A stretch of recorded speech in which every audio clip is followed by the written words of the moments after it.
pour la présentation de votre discours.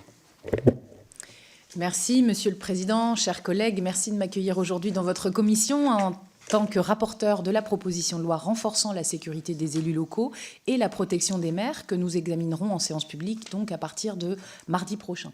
Je suis honorée d'assurer cette fonction compte tenu de mon engagement de long terme auprès des élus locaux pour que leur sécurité au quotidien soit mieux assurée. Personnellement victime de tels faits de violence à mon encontre et envers mes colistiers, je mesure d'autant mieux les répercussions que ces faits peuvent avoir sur la vie des élus et sur leurs familles. L'année 2024 doit être celle des élus locaux. Garantir les conditions de leur sécurité et de l'exercice serein de leur mandat revient à protéger l'engagement politique, c'est-à-dire le bon fonctionnement de notre démocratie.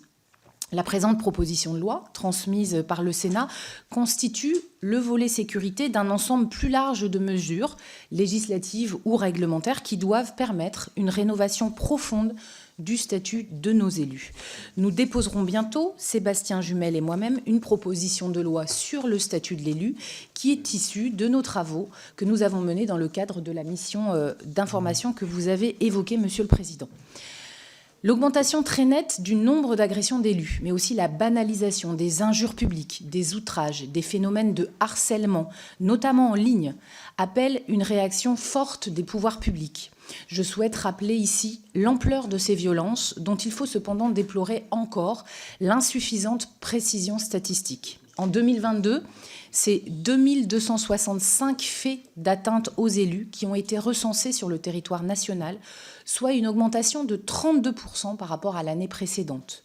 Les statistiques incomplètes de l'année 2023 font état d'une augmentation significative des violences envers les élus, puisque sur les 9 premiers mois de 2023, 2387 faits ont été recensés, ce qui conduit à anticiper une hausse encore de 15% de ces faits par rapport à 2022.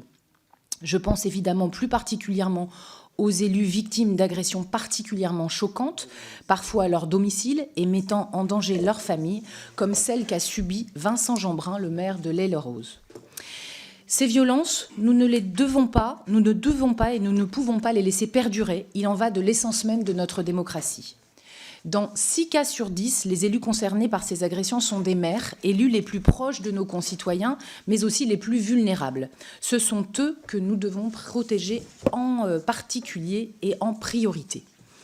Dans ce contexte, le gouvernement a institué le 17 mai 2023 un centre d'analyse et d'action contre les atteintes aux élus, le CALAE, chargé d'une double mission de collecte des données pour mieux comprendre et analyser cette montée de violence et de renforcement de la protection des élus locaux. Ainsi, ce centre, chargé de piloter un pacte sécurité qui recouvre la création d'un réseau de plus de 3400 référents sécurité, référents atteintes aux élus, dans les services de gendarmerie et de police sur tout le territoire, le renforcement du dispositif Alarme élu pour un traitement rapide des appels des élus qui se sentent menacés, la facilitation des dépôts de plaintes, le développement de formations et d'actions de sensibilisation à la gestion des incivilités et la mobilisation de la plateforme Pharos pour mieux détecter et judiciariser les violences en ligne. En complément, le gouvernement a présenté le 7 juillet 2023 un plan national contre les violences qui doit permettre de renforcer la protection juridique, psychologique et physique des élus, les sanctions pour les auteurs d'infractions commises contre les élus et aussi améliorer les relations entre les maires et les parquets. La présente proposition de loi, déposée au Sénat le 23 mai dernier par François-Noël Buffet, regroupe donc les dispositions législatives nécessaires à la mise en œuvre de certaines mesures annoncées dans ce plan. Elle prévoit 3 volets de mesures. Le titre premier renforce les sanctions encourues par les auteurs de faits de violence commises à l'encontre des titulaires de mandats électifs, avec, nous le verrons, l'aggravation des peines encourues à l'article 1er, la création d'une peine de travail d'intérêt général en cas d'injure publique à l'encontre des personnes dépositaires de l'autorité publique ou de certains élus, ainsi que d'une circonstance aggravante lorsque la victime est victime de harcèlement et qu'elle est titulaire d'un mandat électif. Le titre 2 améliore la prise en charge des élus locaux comme victimes de ces violences en prévoyant, outre plusieurs coordinations ou clarifications du droit existant, plusieurs mesures importantes. L'octroi automatique de la protection fonctionnelle par la collectivité territoriale aux élus locaux exerçant des fonctions exécutives, article 3. La prise en charge par la commune des restes à charge, des dépassements d'honoraires des élus victimes de violences et qui font l'objet d'une mesure de protection fonctionnelle. La possibilité pour les élus de saisir le bureau central de tarification lorsqu'ils n'ont pas réussi à obtenir d'assurance pour leur permanence électorale. Et enfin, l'extension du bénéfice de la protection fonctionnelle aux candidats à un mandat électif et l'ouverture d'un droit nouveau à une prise en charge par l'État des dépenses engagées pour sa sécurité lorsqu'il est menacé pendant la période électorale.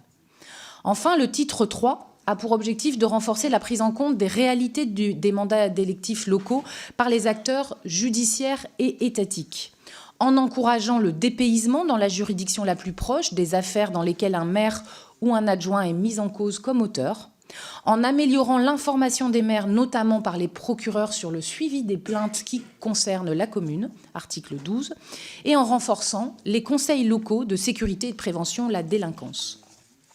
Le Sénat a adopté 2 articles additionnels. Le 2 bis, qui allonge les délais de prescription des délits d'injure et diffamation publique, commis notamment à l'encontre des parlementaires et des élus d'exécutifs locaux en les portant à 1 an contre 3 mois aujourd'hui en l'état actuel du droit. Et l'article 2 ter crée une circonstance aggravante en cas d'atteinte à la vie privée et familiale d'un candidat à un mandat électif public pendant la durée de la campagne.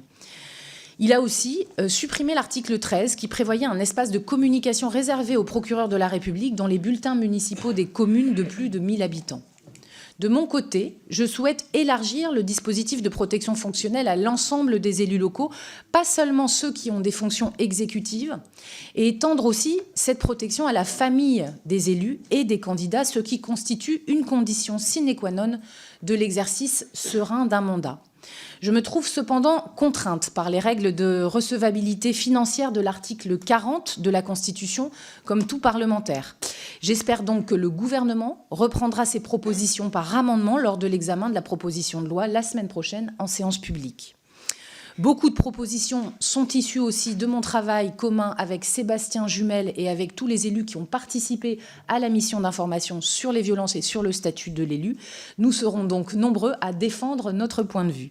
La protection des élus est une priorité politique. Un pays dans lequel on craint de s'engager parce qu'on se sait exposé à des pressions, à des violences sur soi-même, sur sa famille, est un pays dans lequel toute la démocratie s'essouffle. C'est donc notre combat à tous et à toutes. Je vous remercie.